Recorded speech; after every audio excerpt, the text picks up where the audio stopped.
రాజకీయం, వ్యాపారం ఎట్లా కలగలిసిపోయినాయి అని చెప్పటానికి ఇదొక లేటెస్ట్ ఎగ్జాంపుల్. ఏమిటి ఎగ్జాంపుల్ అంటే విజయవాడ విమానాశ్రయంలో కొత్తగా కడుతున్నటువంటి టెర్మినల్ వ్యవహారం.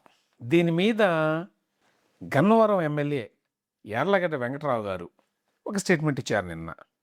ఈ స్టేట్మెంట్ చదివిన వెంటనే మనకి విషయం అర్థం కాదు. ఏమని ఇచ్చారంటే ఎయిర్పోర్ట్ టెర్మినల్ కాంట్రాక్టుపై గన్నవరం ఎమ్మెల్యే యార్లగడ్డ ఆగ్రహం అన్నారు. ఏమని ఆగ్రహించాడంటే ఆయన, ఇది గతంలో కాంట్రాక్టర్కి ఉన్నది ఈ వర్క్, ఈ కొత్త టెర్మినల్ వర్క్.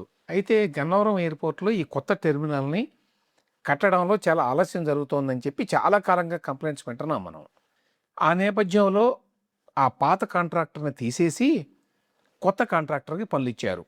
ఇప్పుడు ఈ కొత్త కాంట్రాక్టర్ మీద గన్నవరం ఎమ్మెల్యే యార్లగడ్డ వెంకటరావు గారు కొన్ని ఆరోపణలు చేశాడు. ఏమిటి ఆరోపణలు? పాత కాంట్రాక్టర్ మొత్తం 300 కోట్ల రూపాయలతోటి 80% పనులు పూర్తి చేశాడు. ఆ తర్వాత కొత్త కాంట్రాక్టర్కి పనులు ఇచ్చారు. అంటే మిగతా 20% పనులు, ఈ 20% పనులకి 206 కోట్ల రూపాయల వర్త్ కాంట్రాక్ట్ ఇచ్చారు. 300 కోట్లకి 80% పనులు చేస్తే ఇప్పుడు 20% పనులకి 206 కోట్లు ఇవ్వడం ఏంటి అని చెప్పి. ఇంకొక పాయింట్ ఏమిటంటే ఆయన రైజ్ చేసింది, ఈ కొత్త కాంట్రాక్టరు వల్లభనేని వంశీకి సన్నిహితుడు, అతనితో కలిసి ఏదో పనిచేశాడు గతంలో, అతనికి ఇస్తారా అని చెప్పి ఆగ్రహం వ్యక్తం చేశాడు. దీని మీద ఆయన చాలా కామెంట్స్ చేశాడు. వైసీపీ పంచన చేరిన వల్లభనేని వంశీ మోహన్కు పనిచేసిన సంస్థకు తన నియోజకవర్గంలో ఎయిర్పోర్ట్ కాంట్రాక్ట్ను అప్పగించడంపై వెంకటరావు గారు మండిపడ్డారు. నేను ఎంతో కష్టపడి ఈ పార్టీ కోసం పనిచేసి గెలిస్తే నాకు ఇచ్చేటువంటి గిఫ్ట్ ఇదేనా? ఆంధ్రజ్యోతిలో హెడ్లైన్ అదే, నాకు ఇచ్చే గిఫ్ట్ ఇదేనా? వంశీకి పనిచేసిన సంస్థకు కాంట్రాక్ట్ ఇస్తారా అని. సో వంశీకి పనిచేసినటువంటి సంస్థకి ఇప్పుడున్నటువంటి ఈ తెలుగుదేశం ప్రభుత్వం కాంట్రాక్ట్కి ఇచ్చింది అని దీనికి అర్థం. నంబర్ 1, ఎందుకని తెలుగుదేశం పార్టీ ప్రభుత్వం వల్లభనేని వంశీకి సన్నిహితులైనటువంటి కాంట్రాక్టర్కి ఈ పనులు ఇస్తుంది? అసలు ఎవరు ఈ కాంట్రాక్టరు? ఈ కాంట్రాక్ట్ సంస్థ పేరు కేఎంవి ప్రాజెక్ట్స్. కేఎంవి అంటే కనకమేడల ప్రసాదరావు గారట. ఈ కంపెనీ యాక్చువల్గా అమరావతిలో కూడా చాలా ప్రాజెక్టులు చేస్తోంది. ఏపీఎన్ఆర్టీ వాళ్ళ ఐకాన్ బిల్డింగ్ వీళ్ళే కడుతున్నారు. గవర్నమెంట్ క్వార్టర్స్, ముఖ్యంగా ఐఏఎస్ అధికారుల కోసం కడుతున్నటువంటి ప్రీమియం బంగ్లోస్ ఏవైతే ఉన్నాయో 115 వాటిని కడుతోంది వీళ్ళే. అదేవిధంగా విజయవాడలో ఆర్ఎండ్బి హెడ్ క్వార్టర్స్ను కూడా వీళ్ళే నిర్మిస్తున్నారట. ఈ కంపెనీ మీద ఇప్పుడు యార్లగడ్డ వెంకటరావు గారు ఆరోపణలు చేస్తున్నాడు. అయితే దీన్ని కొంచెం లోతుగా చూస్తే 2 విషయాలు అర్థమవుతాయి మనకి. ఫస్ట్ పాయింట్ ఏమిటంటే, ఇదే యార్లగడ్డ వెంకటరావు గారు పోయిన మార్చిలో అనుకుంటాను ఈ పాత కాంట్రాక్టర్ మీద విమర్శలు వచ్చిన తర్వాత ఇతను పనులు చేయడం లేదు, ఈ విజయవాడ కొత్త టెర్మినల్ నిర్మాణాన్ని పూర్తి చేయటం లేదు అని చెప్పి విమర్శలు వచ్చాక ఆ కాంట్రాక్ట్ను తీసేసి కొత్త కాంట్రాక్టర్కి ఇచ్చారు. ఇచ్చినప్పుడు ఈ వెంకటరావు గారు ఆహ్వానించాడు. ఎయిర్పోర్ట్ అడ్వైజరీ కమిటీ అని ఉంది, అందులో ఈయన కూడా సభ్యుడు, ఈయనతో పాటు ఎంపీ కేశినేని చిన్ని కూడా సభ్యుడు. సో వీళ్ళందరూ ఆ రోజున ప్రెస్ మీట్ పెట్టి, ఇదిగో ఈ పాత సంస్థ నిర్మాణం పూర్తి చేయడం లేదు కాబట్టి కొత్త సంస్థకి ఇచ్చారు, ఇది చాలా ఆహ్వానించదగిన పరిణామం అని చెప్పి మాట్లాడారు. అప్పటికే వాళ్ళకి తెలిసి ఉంటుంది కేఎంవి ప్రాజెక్ట్స్ అనే వాళ్ళకి ఇచ్చారు అని. ఆ రోజున ఎటువంటి విమర్శ చేయాల. ఇక రెండవ పాయింట్, యార్లగడ్డ వెంకటరావు గారి మాటలను బట్టి స్టేట్ గవర్నమెంట్ అంటే చంద్రబాబు నాయుడు ప్రభుత్వం ఈ విధంగా చేసింది అని చెప్పి అనుకోవాలి కదా.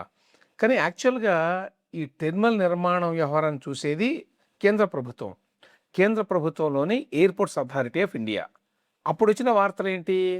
ఈ కేఎంవి ప్రాజెక్ట్స్ అనేవాళ్ళు L1గా వచ్చారు ఆ టెండర్లో, కాబట్టి వాళ్ళకి ఇచ్చారు ఈ కాంట్రాక్ట్ అని. మరి ఎయిర్పోర్ట్స్ అథారిటీ ఆఫ్ ఇండియా వాళ్ళు కాంట్రాక్ట్ ఇస్తే ఇక్కడేదో తెలుగుదేశం ప్రభుత్వం, ఇక్కడేదో కూటమి ప్రభుత్వం వల్లభనేని వంశీకి సన్నిహితులైనటువంటి కేఎంవి ప్రాజెక్ట్స్కి ఈ కాంట్రాక్ట్ని ఇచ్చారు అని చెప్పి ఆరోపించడం ఏంటి?